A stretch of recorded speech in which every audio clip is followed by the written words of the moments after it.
Բարև ձեզ եւ բարի գալուստ update լրատվական։ Առաջարկում եմ միասին թարմացնել օրվա լրահոսը։ Խորհրդարանն ավարտել է ազգային ժողովի մշտական հանձնաժողովների նախագահների ընտրության հարցի քննարկումը։ Ազգային ժողովի քաղաքացիական պայմանագիր խմբակցությունը ազգային ժողովի պաշտպանության եւ անվտանգության հարցերի մշտական հանձնաժողովի նախագահի պաշտոնում ընտրելու համար առաջադրել էր Վիլեն Գաբրիելյանի թեկնածությունը։ Հարցի քննարկումը նախորդ օրը ընդհատվել էր մտքերի փոխանակման փուլում։ Ազգային ժողովի քաղաքացիական պայմանագիր խմբակցության անունից ելույթ է ունեցել Վոլոդիա Հակոբյանը։ Խմբակցության քարտուղարը անդրադարձել է Վիլեն Գաբրիելյանի պատգամավորական եւ քաղաքական գործունեությանը, նշելով, որ նա արժանի թեկնածու է, գլխավորելու համար պաշտպանության եւ անվտանգության հարցերի մշտական հանձնաժողովը։ Պատգամավորը խոսել է նաեւ ներքաղաքական խնդիրներից, անդրադարձել բանակի բարեփոխման ուղղված քայլերին։ Մեր թեկնածուն Վիլեն Գաբրիելյանն է, պարոն Գաբրիելյանը նախորդ գումարման ազգային ժողովում եղել այդ հանձնաժողովում եւ շատ ակտիվ մասնակցություն է ունեցել մինչեւ իր մանդատը դնելը, իսկ այստեղ խոսվեց այդ մանդատը դնելու կապված։ Ես ուզում եմ նկատել, որ այդ ավանդույթը եւս, երբ քաղաքական գործիչը պատասխանատվություն է վերցնում իր արարքների եւ ասածների համար, եւս ներդրել է քաղաքացիական պայմանագիր եւ պարոն Գաբրիելյանը լավագույն օրինակներից է պատասխանատու քաղաքական գործչի եւ նաեւ ուզում եմ հիշեցնել պարոն Գաբրիելյանի ակտիվ աշխատանքը այդ հանձնաժողովում իր նախորդ հնարավորության ժամանակ պարոն Գաբրիելյանը մի շարք օրենքներ նախաձեռնել, այդ թվում հասարակական կազմակերպությունների հետ սերտ աշխատելով եւ կարծում եմ արժանի թեկնածու է այդ հանձնաժողովը գլխավորելու համար։ Պարոն Գաբրիելյան, ձեզ հաջողություն եմ մաղթում թե ընտրվելու հետ կապված, թե ընտրվելուց հետո նաեւ աշխատանքներ իրականացնելիս։ Ազգային ժողովում մշտական հանձնաժողովների նախագահների ընտրության ընթացքում Հայաստան դաշինքի պատգամավոր Արտուր Խաչատրյանը, դիմելով քաղաքացիական պայմանագիր կուսակցության անդամ Արուսյակ Ջուլհակյանին, հետաքրքրվեց, երբ է շրջանառության մեջ մտել 29743 քառակուսի կիլոմետր թիվը։ Հայաստանի Հանրապետության տարածքի 57 քառակուսի կիլոմետրը որ թղթով է վերացել կամ ում է գնացել։ Հարցը արծացվեց այն հարցի, որի մասին ուզեմ խոսեմ առաջի օրվանից, թե վերջի Հայաստանի Հանրապետության սահմանները ինչ ուրվագիծ ունեն եւ Հայաստանի Հանրապետության տարածքը ինչքան։ Դուք ասում եք, որ տարածքը որոշում է Ալմաթայի հռչակագրով, որը սովետական Հայաստանի վարչական սահմանները դիտել է որպես պետական տարածքներ։ Չեմ ուզում խորքանի դրան անդրադառնալ, ճիշտ եմ, չեմ մեկնաբանում ձեր եւ ֆրակցիայի խոսքերը։ Շատ լավ։ Սովետական միության ժամանակ վարչատարածքային բաժանման մասին ընդհանուր օրենք չի եղել։ Ամեն հանրապետության տարածք որոշվել է իր Գերագույն սովետի որոշումներով, Մինիստրների սովետի որոշումներով եւ այլն եւ այլն։ Բայց այդ որոշված տարածքները արձանագրվել են տարբեր տեղերում, օրինակ Սովետական միության ժամանակ հրապարակված քարտեզներում, պաշտոնական հրապարակային այլ փաստաթղթերում, հանրագիտարաններում։ Հանրագիտարանները հատուկ եմ նշում, որովհետև սահմանազատման ժամանակ երբ խոսքը գնում էր ինչ վերաբերելի փաստաթղթեր են օգտագործվել, նշվել էին նաև հանրագիտարանները։ Ուստի ես ուզում եմ կարդամ Սովետական հանրագիտարանից քաղվածք, հեսա 1980 թվականի հրապարակված։ Հայաստանի Հանրապետության տարածությունը 29800 քառակուսի կիլոմետր։ Նմանապես նույնը գրված է սովետական մեծ հանրագիտարանում։ Ինչքան կկրկնեք, խնդրում եմ։ 29800։ Շատ լավ։ Եվ Սովետական միության հանրագիտարանը սա 79 թվականի հրապարակված է, ուրեմն պլոշեջ 29800 քառակուսի կիլոմետր։ Ինձ հետաքրքիր է, թե դուք տեղյակ եք արդյոք երբ շրջանառության մեջ մտավ 29743 քառակուսի կիլոմետր թիվը, որտեղ 29743-ը որ կլորացնում ես, 29700 է դառնում։ Ինձ հետաքրքիր է, այդ 57 քառակուսի կիլոմետրը երբ անհետացավ։ Շնորհակալություն։ Շնորհակալ եմ հարցի համար, պարոն Խաչատրյան, իհարկե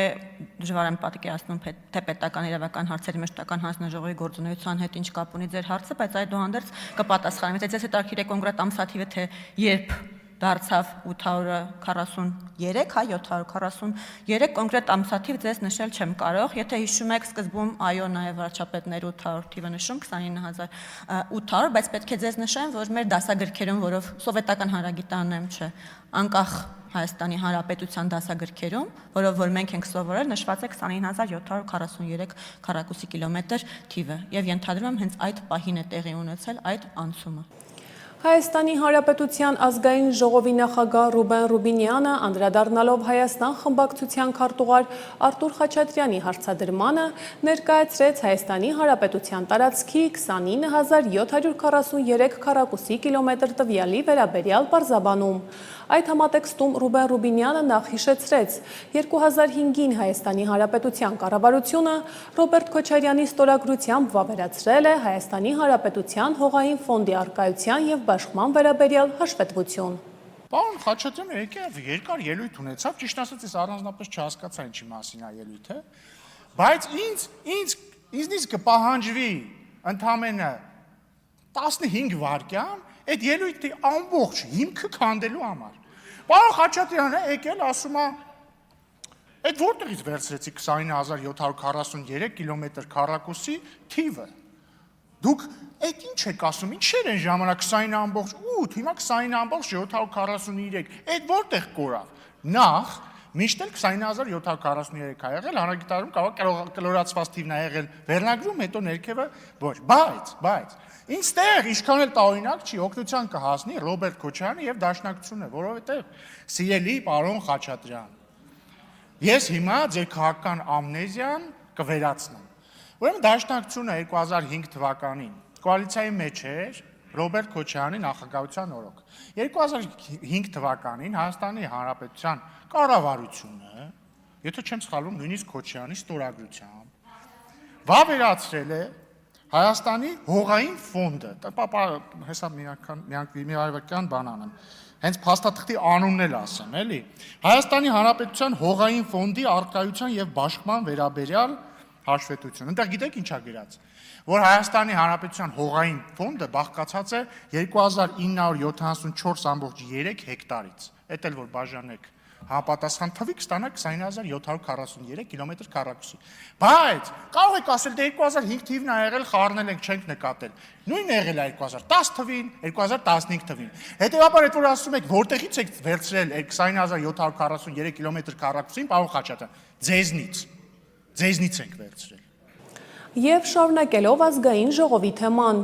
Ուժեղ Հայաստան խմբակցության ղեկավար Նարեկ Կարապետյանը ազգային ժողովի ամբիոնից խոսեց դատական համակարգի և ազգային ժողովի առկա կրոնական տարբերությունների մասին,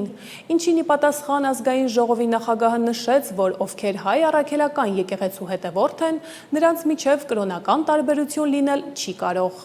Բոլոր իշխանությունները, որ Հայաստանում եղել են, գիտեք իրենց ինչն է միավորել, մի բանը, որ իրենք համարել են, որ իրենք հավերժ են, որ այս օրենքն է, որ գրում են, իրենք են դատելու, ոչ թե իրենց են դատելու դրանով։ Բոլորի հետ խոսելուց, բոլորի հետ շփվելուց, ես հասկացել եմ, որ բոլորը ափսոսում են մի բանի համար, որ չեն ստեղծել մրցակցային իրավական ու դատական համակարգ։ Հարգելիներս, ինչքան էլ տարբեր ուժեր, լավ կառավարեն երկիրը, ժողովրդավար երկրում, իշխանությունը փոփոխելի է։ Իսկ դուք կանգնելով մեր առջև շատ վստահ, ասում եք, հլա հարց է, քանի քաղ բանտարկյալ կա,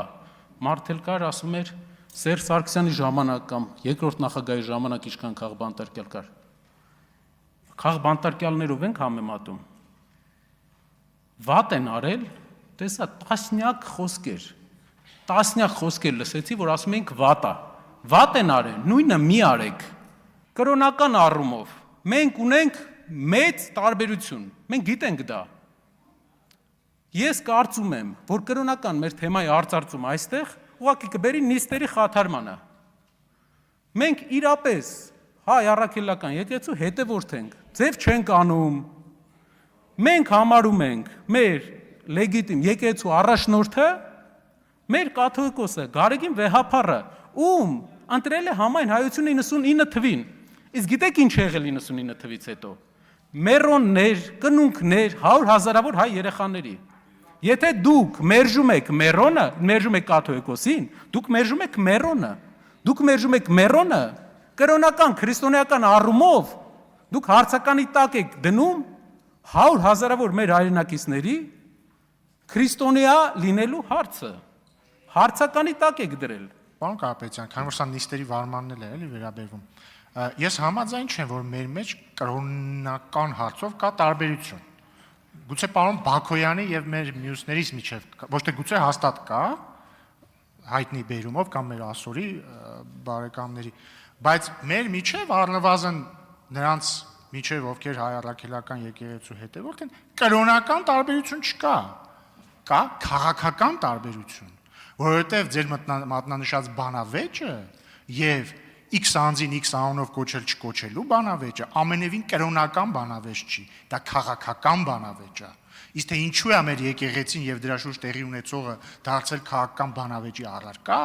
այ դա եւս մի հատ շատ մեծ քաղաքական հարց է, որ ես կարծում եմ մենք առիթ կունենանք քննարկելու առաջիկայում։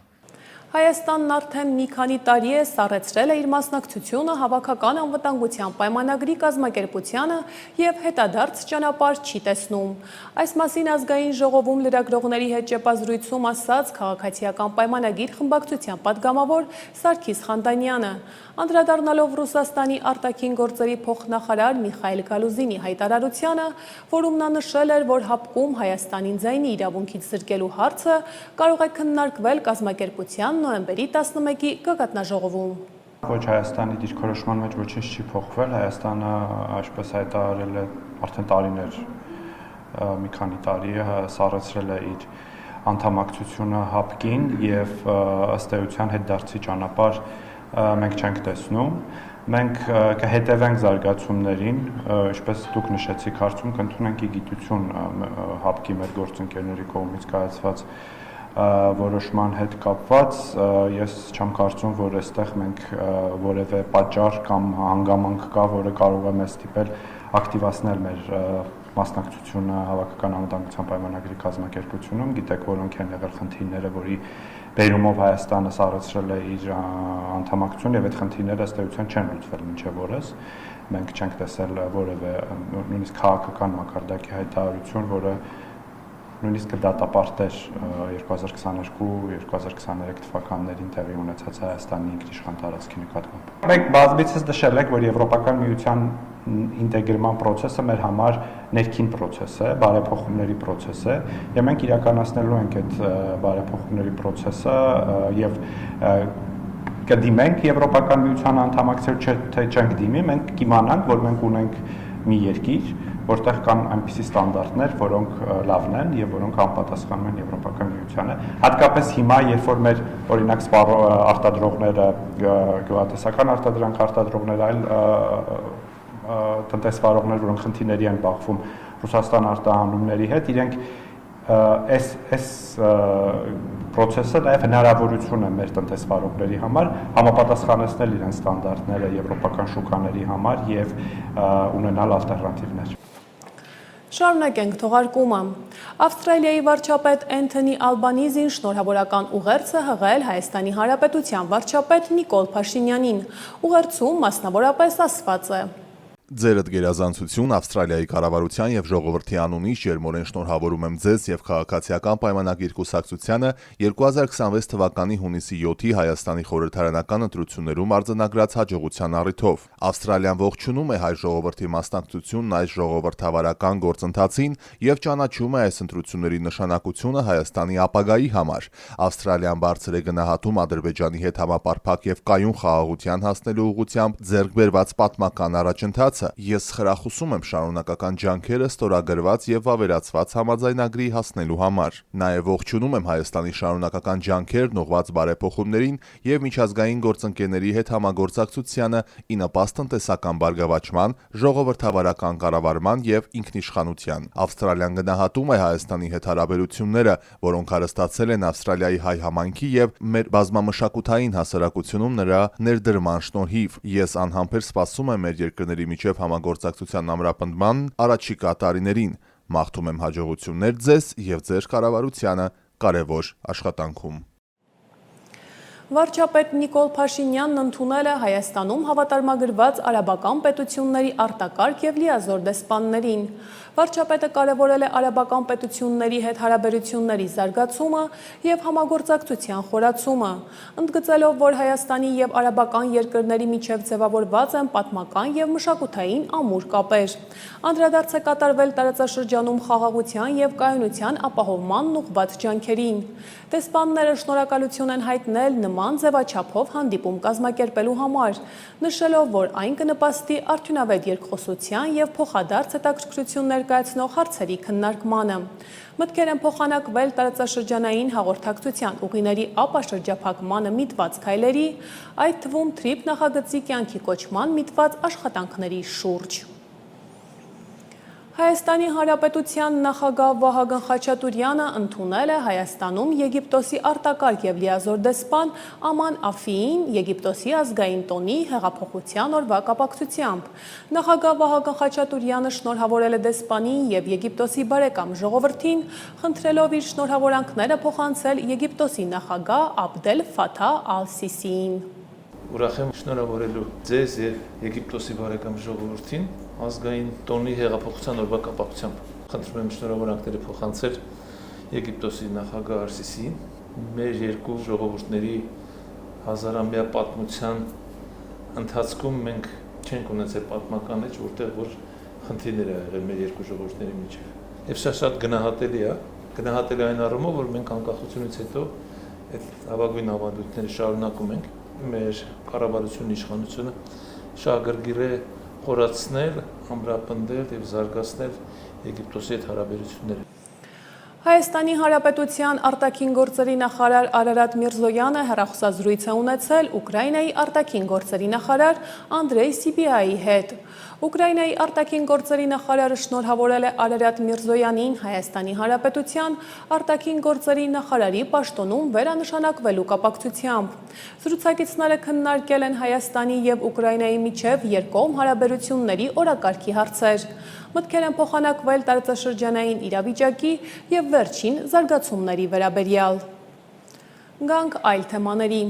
Օգոստոսի 10-ին Երևանի Հալաբյան փողոցում հայտնաբերված եւ լքված նորածինը ծնվել է օգոստոսի 10-ին եւ ոչ հիվանդանոցային պայմաններում։ Այս մասին ասել է Արմենիա բժշկական կենտրոնի ծննդատան փոխտնօրեն, նորածնային ծառայության ղեկավար Արշակ Ջերջերյանը։ Բժշկի խոսքով, եթե որևէ բարդություն չառաջանա, երեխայի վերականգնումը կտևի 20-ից 22 օր, որի ավարտից հետո երեխան կտեղափոխվի մանկատուն։ Հիշեցնենք, որ օգոստոսի 10-ին ներքին գործերի նախարարության օպերատիվ կառավարման կենտրոն ահազանգ էր ստացվել, որ Երևանի Հալաբյան փողոցի 13 շենքի մոտ շորի մեջ փաթաթված նորածին երեխա կա։ Նորածինն արագ տեղափոխվել էր բժշկական կենտրոն։ Հոկտեմբերին Հանրապետության մի շարք համայնքներում նախատեսված են տիմընտրություններ։ Հոկտեմբերի 25-ին դրանք կանցկացվեն Շիրակի մարզի Արթիկ եւ Ախուրյան խոշորացված համայնքներում։ Այս տարի ընտրություններ նախատեսված են նաև մարզի Աշոտ եւ Ամայսի համայնքներում, սակայն ընտրությունների օրը դեռ նշանակված չէ։ Այս մասին ասել է Շիրակի մարզպետ Դավիթ Արուշանյանը։ Նա հավելել է, որ Արթիկ եւ Ախուրյան համայնքներում առաջադրվելիք թեկնածուների մասով քաղաքացիական պայմանագիր կուսակցության վարչությունը դեռևս վերջնական որոշում չի կայացրել։ Գարեգին Բ. կաթողիկոսի և հայ առաքելական եկեղեցու 6 բարձրաստիճան հոգևորականների վերաբերյալ քրեական գործը մակագրվել է Արմավիրի մարզի առաջին ատյանի ընդհանուր իրավասության դատարանի դատավոր Սերժ Ռուշանյանին։ Դատավորի փոփոխությունը տեղի ունեցել այն բանից հետո, երբ գործը նախկինում քննող դատավոր Հակոբ Մանուկյանը օգոստոսի 7-ին ինքնաբացարկ էր հայտնել։ Գարեգին Բ.-ի և 6 եպիսկոպոսների գործով նախնական դատալսումների առաջին նիստը օգոստոսի 7-ին մեկնարկել էր Արմավիրի մարզի առաջին ատյանի ընդհանուր իրավասության դատարանում։ Դատարանը նիստը շարունակել էր դռնփակ, պատճառաբանելով, որ քննարկումների ընթացքում կարող էին հրապարակվել անձնական և ընտանեկան կյանքին առնչվող տեղեկություններ։ Նիստի ընթացքում դատավոր Հակոբ Մանուկյանը ինքնաբացարկ էր հայտնել։ Գարեգին Բ.-ին մեղսագրվում է Հայաստանի Հանրապետության Սիրիական օրենսգրքի 507-րդ հոդվածի 2-րդ մասով նախատեսված արարք, ծառայողական լիազորությունների օգտագործմամբ օրինական ուժի մեջ մտած դատական ակտի կատարման խոչընդոտելը։ Կոտայքի մարզի Քասախ համայնքի նախկին ղեկավար Արա Մկրտչյանը կալանավորվել է 1 ամիս ժամկետով, ապօրինի ճանապարհով 28 հողամաս օտարելու վերաբերյալ քրեական վարույթի շրջանակներում։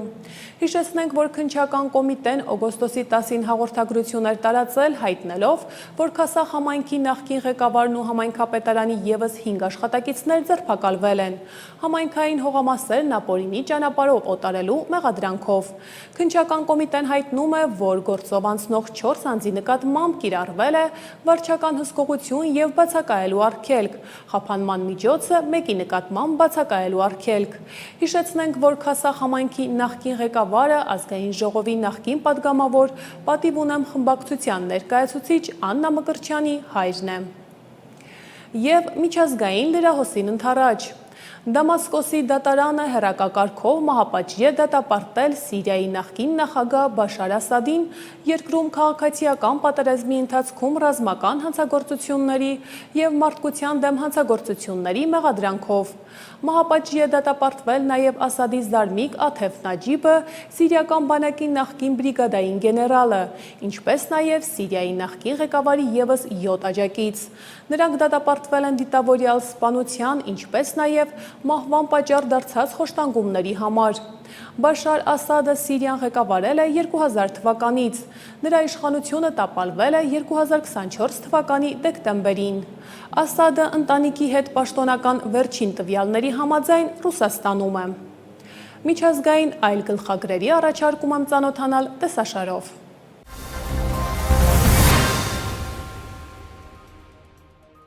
Թուրքիայի նախագահ Ռեջեփ Թայիպ Էրդողանը հայտնել է, որ Անկարան ակնկալում է առաջընթաց Եվրամիության հետ վիզային ռեժիմի և Մաքսային միության շուրջ երկխոսությունում։ Այս մասին Էրդողանը հայտնել է Ավստրիայի կանցլեր Քրիստիան Շթոքերի հետ հանդիպումից հետո։ Էրդողանի խոսքով Շթոքերի հետ քննարկվել է նաև երկկողմ տնտեսական հարաբերությունները։ Կողմերը նպատակահարմար են համարում գործող խառը տնտեսական հանձնաժողովի փոխարեն ստեղծել համատեղ տնտեսական և առևտրային կոմիտե, ակնկալելով դրա առաջին նիստն անցկացնել մինչև տարեվերջ։ Թուրքիայի նախագահը նշել է, որ Անկարան և Վիեննան համագործակցության զգալի ներուժ ունեն կանաչ էներգետիկայի, կարևոր նշանակության հանքանյութերի, բարձր տեխնոլոգիաների, տրանսպորտի և պաշտպանական արդյունաբերության ոլորտներում։ Նրա խոսքով կողմերը կարող են ռազմավարական համագործակցություն զարգացնել նաև միջին միջանցքի ամրապնդման ուղղությամբ։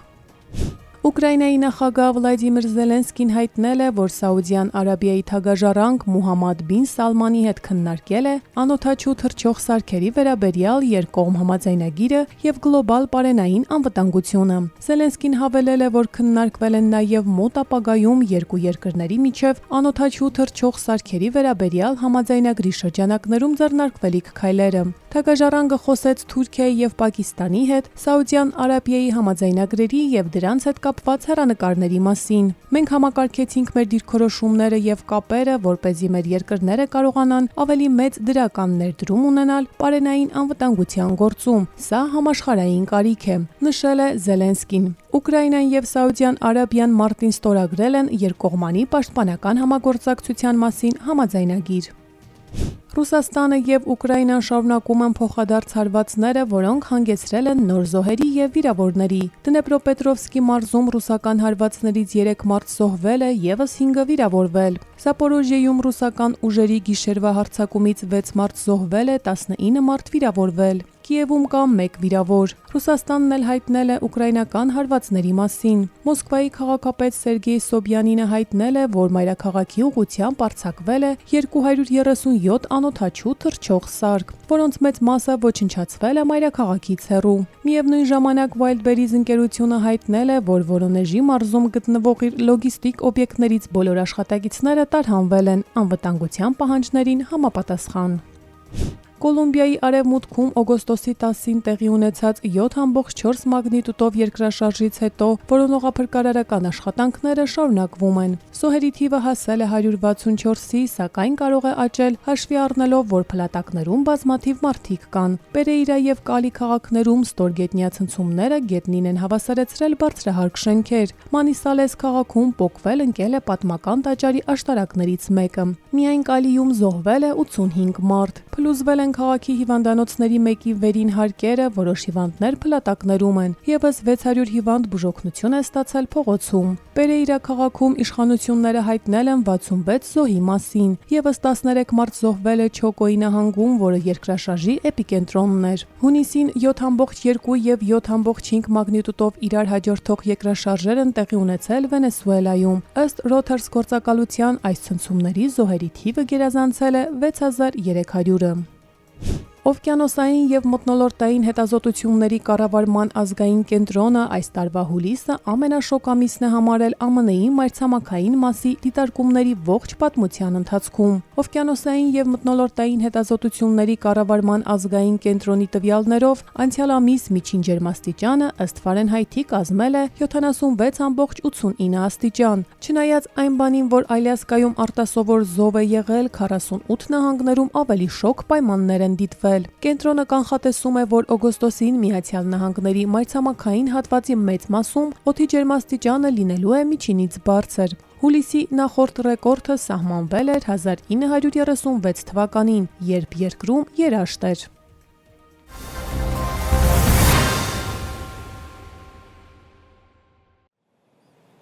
Եվ շարունակելով թողարկումը,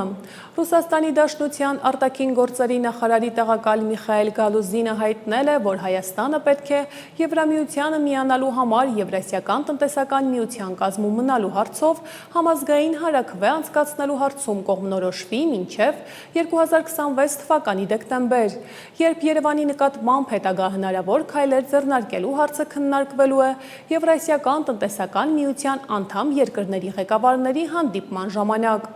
Հիշեցնենք, որ Հայաստանի վարչապետ Նիկոլ Փաշինյանը օրերս հայտարարեց, որ այս պահին Հայաստանում նման հարաքվեի անցկացումը հնարավոր չէ,